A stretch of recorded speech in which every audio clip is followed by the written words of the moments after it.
मैं सभी इंस्टीट्यूटों के छात्र छात्राओं को शुभकामनाएं देता हूँ।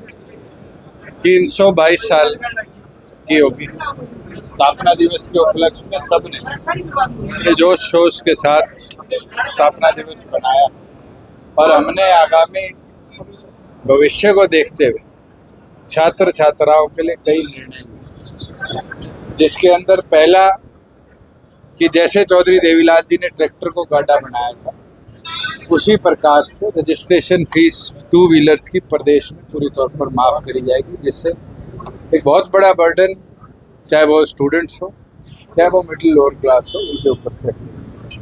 वही दूसरी ओर पर प्रत्येक प्राथमिक से लेकर और यूनिवर्सिटी पास आउट तक स्टूडेंट्स 5 लाख रुपए की इंश्योरेंस के माध्यम से कवर किया जाए, जिसको स्टेट बेयर करे, जिससे ये हेल्थ और अलग अलग प्रकार के बर्डन पेरेंट्स के ऊपर रहते हैं छात्र बच्चों को शिक्षा के दौरान, इसको पूरी तौर पर समाप्ति मिले। वहीं जो हमारे अग्निवीर 4 साल बाद आएंगे, आज सिपाही को सिपाही रखने की योजना तो केंद्र और प्रदेश सरकार ने बना दी कि इनको पैरामिलिट्री में और स्टेट पुलिस में जगह मिलेगी।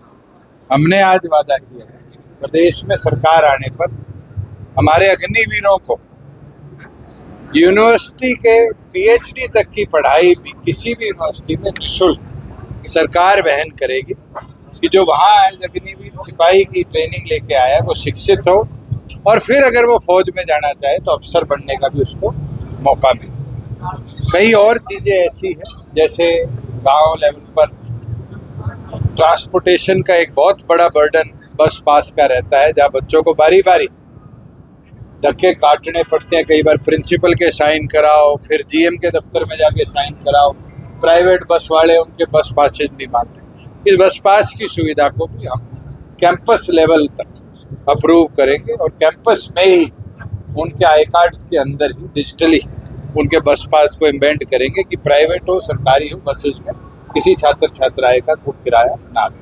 बीजेपी दावा कर रही है कि 2047 में भारत को विकसित बनाएंगे, आप हरियाणा को कब विकसित बना रहे हैं? मैं तो आज इस प्रयास में 4.5 साल बिता दिए विकसित बनाने के और बहुत हद तक विकसित हो गया।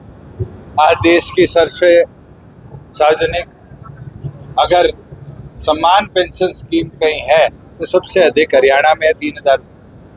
अगर प्रदेश का बेरोजगारी भत्ते की दर देखेंगे तो सबसे अधिक हरियाणा प्रदेश में।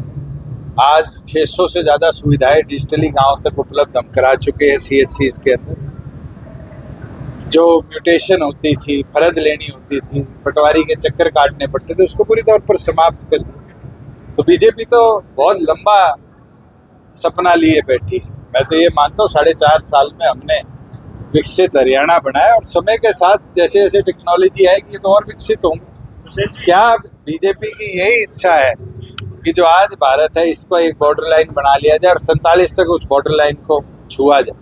मुझे नहीं लगता देश ऐसे विकसित होते। देश तो हर समय हर घड़ी विकसित होते हैं और उस हर समय उस हर घड़ी के अंदर मुझे लगता है नई टेक्नोलॉजी भी, नई इंटरवेंशन भी बड़ा अहम रोल प्ले करती है। दुष्यंत जी, युवाओं के लिए आज आपने बहुत सारी घोषणाएं की हैं। राजकीय के कारण बीजेपी को भी राजनीति झेलनी पड़ी। अब आगे देखो, मैं तो पब्लिकली मानता हूँ, सर छोटू राम जी ये कहा करते थे कि किसान कमेरे के काम कराने के लिए सरकार में हिस्सेदारी बहुत जरूरी है और वो हिस्सेदारी हमने भी ली अलायंस की और उनके साथ भी मेरे ख्याल से इतिहास में हुआ है। कांग्रेस के साथ जाना उनके जीवन में भी एक सेटबैक आया और वही सेटबैक जननायक जनता पार्टी और हमारे लिए बीजेपी के साथ जाने में मैं तो खेद भी प्रकट कर चुका हूँ। दुष्यंत जी, यूथ के लिए आपने बहुत सारी घोषणाएं आज की है।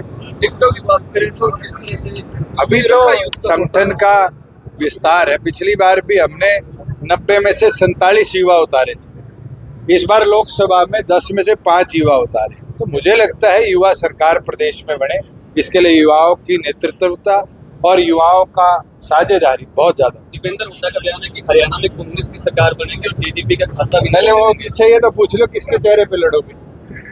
कांग्रेस की सरकार बनेगी ये तो सारे कांग्रेसी कह देते हैं, चेहरा कौन होगा ये तय नहीं कर पाते।